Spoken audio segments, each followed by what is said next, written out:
Hey guys, so much has come out since my initial report on Mike Bickle and all that's going down at IHOP. It's not gotten better, it's gotten worse. And I think honestly the culture has been so toxic in regards to dysfunction for so long that it is unlikely to change. Thankfully, there are other good churches in the area that people are landing at, like Kairos Church in Grandview. I've heard of at least 6 families or more who have decided to leave the IHOPKC community and join smaller churches. It's important to have a detox period if you think that you've been brainwashed by the leadership, taught that you're less than certain people who've had prophetic histories. It's just wild to me. As a follower of Christ, the ground is level at the foot of the cross. So whether you're a leader, a volunteer, someone who spends 25 hours in the prayer room every day, or whether you work a regular job and have a couple kids and pray every week and go to church once a week, we are all in the same boat and have the same status. Except for those of us who are teaching the word of God, we should be held to a higher standard, not be lauded as better or worshipped or lifted higher than any other human, but should be held to a higher standard of excellence because your actions will affect more than just you and your family, which should be heavy enough. With just knowing that what I do affects my kids and my husband should be more than enough to keep me on track.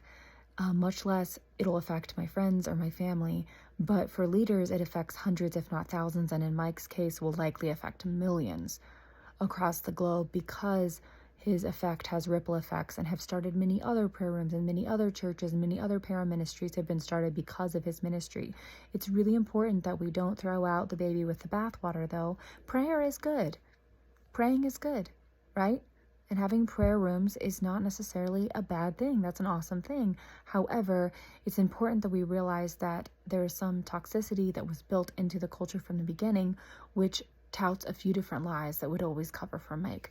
Number one, it is not only an okay thing, but it's a good thing to call out sin when you see it, and it needs to be reckoned with immediately and not shoved away, hidden under a rug, or whatever. It needs to be brought to light immediately and dealt with immediately. And the church has the right to excommunicate members, but especially leaders who continue to choose into sinful pedophilial behavior over and over and over again. Let's just say it. That's what it is.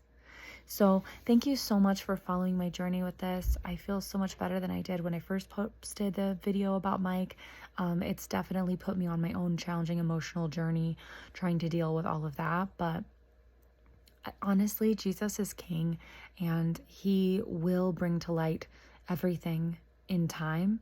And so that trust gives me peace. Also, I have a church with a pastor who's, he has his own flaws, but he's a good guy. And I don't think he's doing these things, which is encouraging.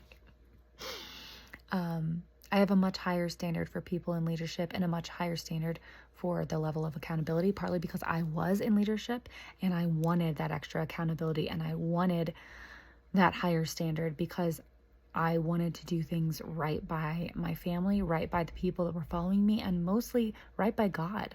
I want to be pleasing and acceptable in his sight, not by my own works, but through the blood of Christ. And being saved by grace doesn't mean that I do whatever I want. It means that I'm seeking the fruit of the Spirit on a daily basis and hopefully growing in that. So thank you for following and hopefully more videos to come.